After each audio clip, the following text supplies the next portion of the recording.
भारत एक प्राचीन देश है। प्राचीन काल में यहाँ शासन करने वाले राजाओं ने अनेक आलीशान, मजबूत और सुंदर किले बनवाए थे। उनमें से कुछ किले जो बाहर से सुंदर दिखते हैं, लेकिन उनका इतिहास बहुत ही डरावना होता है। अगर आप यहाँ घूमने जाते हैं तो हम उन किलों का इतिहास आपको बताना चाहते हैं, ताकि आप अपनी सुरक्षा को ध्यान में रखकर यहाँ पर घूमने जाएं और आप सुरक्षित रहें। आइए हम आपको एक ऐसे किले के इतिहास के बारे में बताएंगे जहाँ बहुत बड़ी संख्या में पर्यटक जाते हैं। यह किला भारत के सबसे डरावने किलों में प्रमुखता से जाना जाता है। इस किले का इतिहास बहुत ही डरावना है। भानगढ़ का यह किला भारत के राजस्थान के राज्य अलवर जिले में स्थित है।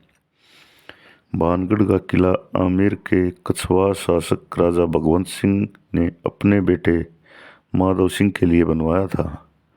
माधव सिंह अंबर के महान सेनापति मान सिंह के छोटे भाई थे। इस किले को भूतिया किला भी कहा जाता है। कहते हैं इस किले में रात को आत्माएं भटकती हैं, चूड़ी खनकने की और रोने की आवाज़ें आती हैं। यह किला चारों ओर से पहाड़ियों से घिरा हुआ है।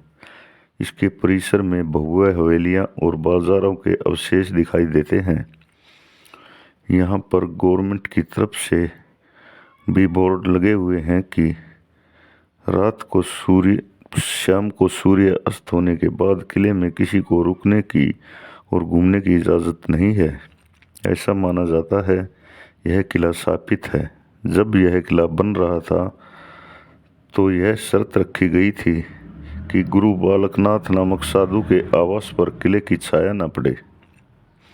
अगर किले की छाया इस के साधु के मकान पर गिर गई तो यह किला नष्ट हो जाएगा। लेकिन समय बीतने के साथ साथ अजब सिंह ने दूसरा किला यहाँ बनवाया तो इस शर्त को नज़रअंदाज कर दिया। किले के स्तंभ साधु के घर पर छाया डालते थे। इस कारण साधु ने क्रोधित होकर इस किले और आसपास के गांव को बर्बाद कर दिया। इस किले की भूतिया या हॉन्टेड होने की कहानी यहाँ की राजकुमारी रत्नावती से भी जुड़ी हुई है। कहा जाता है रत्नावती बहुत ही सुंदर थी, जिसकी वजह से काले जादू में माहिर एक जादूगर को रत्नावती से प्यार हो जाता है। एक दिन राजकुमारी अपनी सहेलियों के साथ बाजार में इत्र खरीदने गई थी। जादूगर ने इत्र में प्रेम औषधि मिला दी, जिसका राजकुमारी को पता चल गया,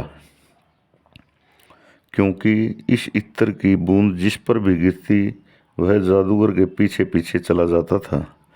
क्योंकि इस पर काले जादू का असर था, इसलिए राजकुमारी ने इत्र की बोतल को एक बड़े पत्थर पर दे मारा और इत्र की बोतल फूट गई और उस पत्थर पर जादूगर के किए हुए काले जादू का असर हो गया और वह पत्थर जादूगर की तरफ लुढ़कने लगा और उसने जादूगर को ही कुचल दिया। मरते मरते जादूगर ने श्राप दिया कि यह किला और यहाँ के रहने वाले सब बर्बाद हो जाएंगे। उसके कुछ ही समय बाद मुगलों ने किले पर आक्रमण कर दिया और सबको मार डाला गया और यह किला उसके बाद वीरान हो गया। यहाँ की अधिकांश इमारतें खंडर में तब्दील हो गई। यहाँ आसपास के लोग कहते हैं कि इसकी दीवारों से अजीब अजीब आवाज़ें आती है। रात को चूड़ियाँ खनकने और औरत के रोने की आवाज़ सुनाई देती है। इसके चारों ओर चेतावनी लिखी है कि शाम ढलने के बाद किले में रुकना और घूमना सख्त मना है। यहाँ रात को सर्वे के दौरान कई जगह पर बहुत ज़्यादा नेगेटिव एनर्जी निकलती है। इस किले के इतिहास जानने के बाद भी पर्यटक यहाँ बहुत बड़ी संख्या में आते हैं। हम आपसे निवेदन करते हैं कि यहाँ पुरातत्व विभाग द्वारा जो चेतावनी लिखी गई है उसको पर्यटकों को ध्यान देना चाहिए।